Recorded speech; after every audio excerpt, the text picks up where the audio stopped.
السلام علیکم ورحمۃ اللہ وبرکاتہ۔ استقبال ہے آپ کا محمد افضل آفیشیل یوٹیوب چینل پر۔ ناظرین اکرام، مدرسوں کو سیل کرنے کا معاملہ جمعیت علماء ہند کی عرضی پر اتراکھنڈ حکومت کو نوٹس جاری۔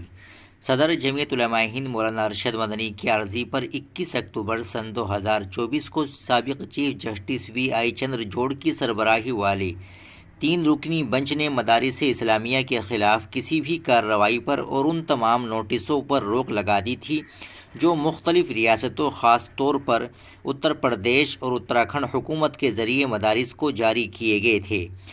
اس میں کہا گیا تھا کہ عدالت کی طرف سے مزید نوٹس جاری کیے جانے تک کی مدت کے دوران اس تعلق سے اگر کوئی نوٹس یا حکم نامہ مرکز یا ریاست کی طرف سے جاری ہوتا ہے تو اس پر بھی بدستور روک جاری رہے گی۔ اس کے باوجود اتر پردیش، تریپورہ اور اتراکھنڈ وغیرہ میں مدارس کے خلاف ہونے والی غیر منصفانہ اور امتیازی کارروائی ہو رہی تھی، جس کے خلاف جمعیت علماء ہند نے سپریم کورٹ میں ایک عرضی داخل کی تھی۔ اس پر سماعت کرتے ہوئے عدالت نے 14 مئی سن 2025 کو جمعیت علماء ہند کو اتراکھنڈ ہائی کورٹ سے رجوع کرنے کی ہدایت کی تھی۔ اس ہدایت پر عمل کرتے ہوئے اتراکھنڈ ہائی کورٹ میں ایک عرضی داخل کی گئی تھی جس پر سماعت ہوئی۔ اپنی اس عرضی میں جمعیت علماء ہند نے کہا کہ اتراکھنڈ مدرسہ ایجوکیشن بورڈ ایکٹ سن 2016 میں رجسٹریشن کو لازمی قرار نہیں دیا گیا ہے اور نہ ہی غیر رجسٹر شدہ مدرسوں کو غیر قانونی کہا گیا ہے۔ پٹیشن میں اس بات کو بھی اجاگر کیا گیا ہے کہ حق تعلیم ترمیمی ایکٹ سن 2012 میں واضح طور پر مدرسوں، ویدک پاٹھ شالاؤں اور اس نوعیت کے دیگر تعلیمی اداروں کو اس قانون سے مستثنی قرار دیا گیا ہے۔ عرضی میں سپریم کورٹ کے ایسے متعدد فیصلوں کا بھی حوالہ دیا گیا جن میں اقلیتوں کو اپنے تعلیمی ادارے قائم کرنے اور انہیں چلانے کے غیر محدود حق کو تسلیم کرتے ہوئے انہیں ریاست کی مداخلت سے تحفظ بھی فراہم کیا گیا ہے۔ عرضی میں یہ بھی کہا گیا ہے کہ اتراکھنڈ میں بھی صرف مدرسوں کو نشانہ بنانا غیر آئینی، امتیازی اور بدنیتی پر مبنی عمل ہے۔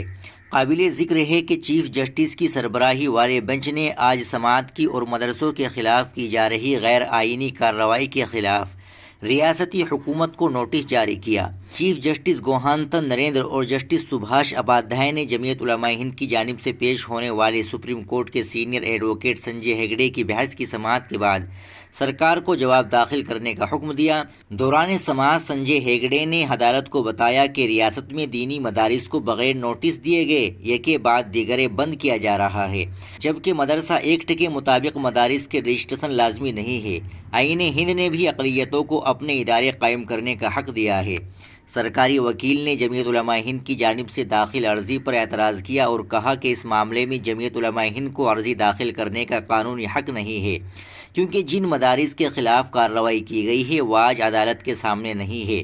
سرکاری وکیل کے اعتراض پر چیف جسٹس نے سنجے ہیگڑے سے سوال کیا کہ عدالت ان کی عرضی پر کیوں سماعت کرے کیونکہ وہ بالراست متاثر نہیں ہے۔ اس سوال پر سنجے ہیگڑے نے کہا کہ یہ معاملہ صرف مدارس کو بند کرنے کا نہیں ہے بلکہ جس طرح سے حکومت منمانی کر رہی ہے اس کے خلاف کوئی بھی عدالت سے رجوع ہو سکتا ہے۔ ہماری یہ درخواست ہے کہ عدالت حکومت کو منمانی کرنے سے روکے اور قانون کی پاسداری کرنے کا پابند بنائے۔ انہوں نے عدالت کو مزید بتایا کہ ریاست کی جانب سے مدارس کے خلاف کی جا رہی کارروائی اقلیتوں کو حاصل آئینی حقوق کے آرٹیکل 14، 15، 19، 25، 26 اور 30 کی خلاف ورزی ہے۔ صدر جمعیت علماء ہند مولانا ارشد مدنی نے جمعیت علماء کیوں کے سوال پر کہا کہ مظلوموں کو انصاف دلانا اور انسانیت کی بنیاد پر بلا تفریق خدمت کرنا جمعیت علماء ہند کا مشن ہے۔ متاثرین کی درخواست پر ہی جمعیت علماء ہند نے عدالت کا رخ کیا ہے۔ انہوں نے کہا کہ لوگ ناواقف ہیں جبکہ تاریخ کی کتابوں میں درج ہے کہ انگریزوں کی غلامی سے ملک کو آزاد کرانے کی مہم علماء ہی نے شروع کی تھی۔ یہ علماء مدرسوں کے ہی پیداوار ہے۔ یہی نہیں، دارالعلوم دیوبند قائم ہی اسی لیے کیا گیا تھا تاکہ انگریزوں کے خلاف جد و جہد کرنے اور ملک کو آزاد کرانے کے لیے مجاہد پیدا کیے جائے۔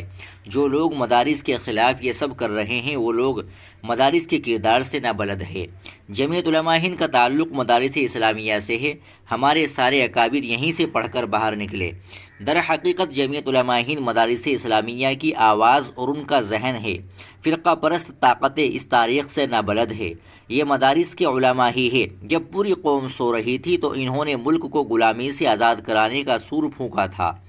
مدارس اسلامیہ ہماری شہ رگ ہے اور ایسا کر کے ہماری شہ رگ کو کاٹ دینے کی منصوبہ بند سازش ہو رہی ہے۔ غیر قانونی کہہ کر مدارس کے خلاف کارروائی سپریم کورٹ کے فیصلے کی توہین کے مترادف ہے۔ جمعیت علماء ہند اس سازش کے خلاف ایک بار پھر اپنی قانونی جدوجہد شروع کر چکی ہے، اس لیے کہ مدارس کی حفاظت دین کی حفاظت ہے۔ یہ مہم مسلمانوں کی مذہبی آزادی پر ایک سنگین حملہ ہے۔ ہم جمہوریت آئین کی بالادستی اور مدارس کے تحفظ کے لیے قانونی اور جمہوری جدوجہد جاری رکھیں گے۔ ناظرین کرام، آپ اس بیان کے متعلق کیا کہیں گے؟ کمنٹ باکس میں ضرور بتائیے گا۔ ویڈیو کو لائک اور شیئر ضرور کریے، چینل کو بھی سبسکرائب کر لیجیے گا۔ السلام علیکم ورحمۃ اللہ وبرکاتہ۔